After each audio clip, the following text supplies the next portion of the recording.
Hello Internet, it's Jess from my channel JessLikesStuff, and I'm here with the 5th episode of Twin Peaks for my Watch With Me.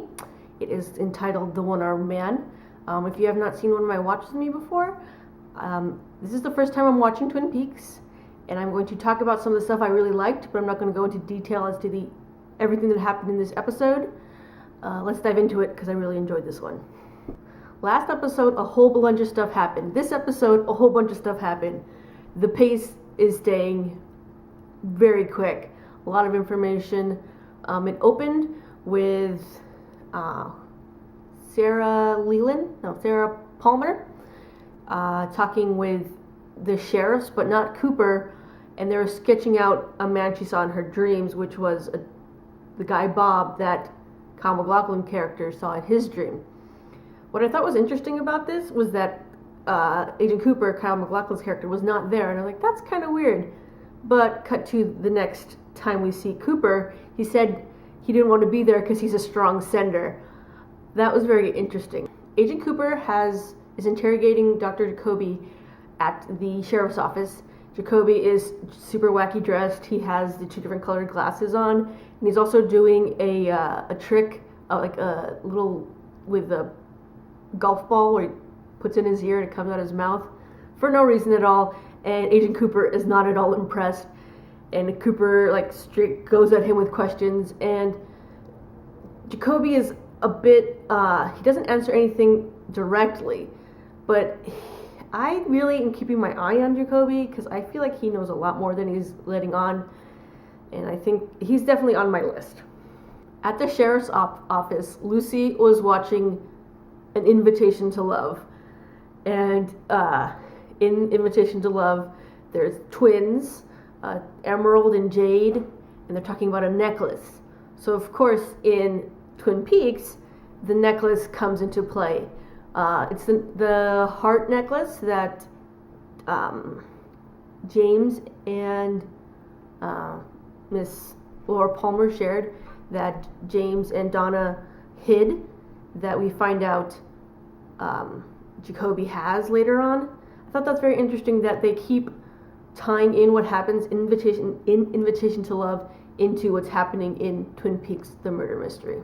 We get a cameo from David Lynch in this. He is playing Agent Cooper's supervisor, Gordon, and they talk on the speakerphone, and it's very much in David Lynch's mannerisms and ways. I really like that. And we learn that the piece of plastic in Laura's body that had the J on it was not like it's not like the letters they found underneath the nails, but it was possibly from a poker chip, and we know that it's a poker chip piece of a J off a poker chip from One-Eyed Jack's. What is up with that place? It's bad.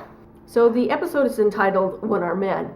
So we get to Hawk finds the one-armed man. He is in a little motel, and Cooper and Sheriff Truman confront Mike, the one-armed man, and he is not what the one-armed man Mike was in Cooper's dream.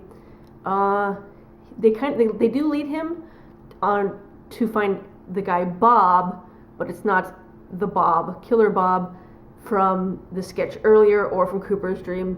It is so many things tie into each other, but not in the way you think. It's very interesting. But Bob, I guess, had an accident and leads them to, that's why Mike was at the hospital.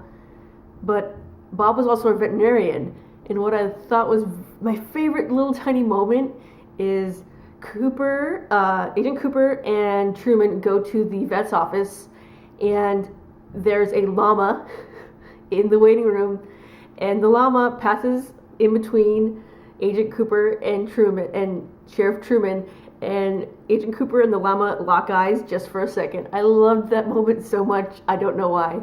And we've also we find out that Laura's has some marks on her shoulders that we thought were possible bites, that they came from a specific bird, and so they confiscate all of the vet's records to find out if the vet possibly had a bird that they might be looking for.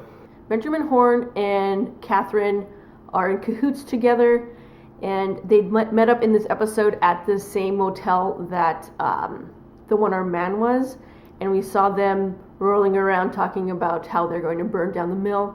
And a small detail that they focused on also was that a poker chip fell out of Benjamin Horne's jacket, and it was a One-Eyed Jack's poker chip. Later in the episode, we find out that Benjamin is hiring Leo, scumbag Leo, to burn down the place, which is going to happen soon. So much is happening in the future, I really want to watch more to find out what's going to happen. Hank. We had only heard about this character previously, but now we see him. He is Norma's soon-to-be paroled husband, and during their parole hearing, Norma went to the jail to support her husband. We find he's holding a domino, which was odd, and they focused on it, so I knew it was going to be important. Hank's a bad guy. He's also going to be on my list now of guys to watch because he's a bad character. Yeah, and Norma is definitely a put-upon wife, and that's one of the things actually in this show is like, no one is just going out with one person. Everyone has married to someone, and then they have a side piece. Even the high schoolers, like Laura Palmer herself, was seeing Bobby, and then was also going out with James. Why does no one here in Twin Peaks just monogamously with one person? But it makes the show interesting. I digress. A small detail that is so indicative of everything in this show is the detail that they had Christmas decorations downstairs at the shooting range. Because in the real world, you have your Christmas decorations just like wherever. And so there's like casually in the background. I thought that was so smart, and it makes it much more of a real world type of a place. And another detail I loved at the shooting range was Agent Cooper. We found out he's a sharpshooter. He has 6 shots, and he puts 2 through each eyes and 1 through each nostril. I love Cooper so much. I loved the scene where Audrey manipulates her father into working at the perfume counter. A small detail that I love, just because it just brings me back to the 90s, was Mr. Horne, Benjamin Horne, was on an exercise bike and talking to some people. I think he's trying to get more investors for Edgewood, but he's in a Fila sweatsuit. When was the last time you saw Fila stuff? Like 15 years ago, exactly. I love that small detail. But Audrey was definitely working her dad, and I think in next episodes, we're definitely going to find out a lot more information, the connection between the perfume counter and One-Eyed Jack's. Last thing, and it pretty much closed out the episode, was Josie receiving a piece of mail. She opens it up, and it's a beautiful sketch of a domino, the same domino that Hank had in prison. And Hank calls her pretty much as she opened it, and somehow Josie and Hank know each other, and bad things are going to happen. Like, how do they know each other? I don't know, I need to watch more. So, people I'm keeping my eye on: Hank, Leo, Mr. Horne, exclamation point. There's so much happening. I can't wait to see Audrey go and try to infiltrate the perfume counter and see what happens there. I have a feeling we're going to see One-Eyed Jack's soon. Possibly Cooper and Truman are finally going to find that connection. So excited to see it. Thank you so much for watching. I'm loving Twin Peaks. Cannot wait to see so much stuff that's going to happen.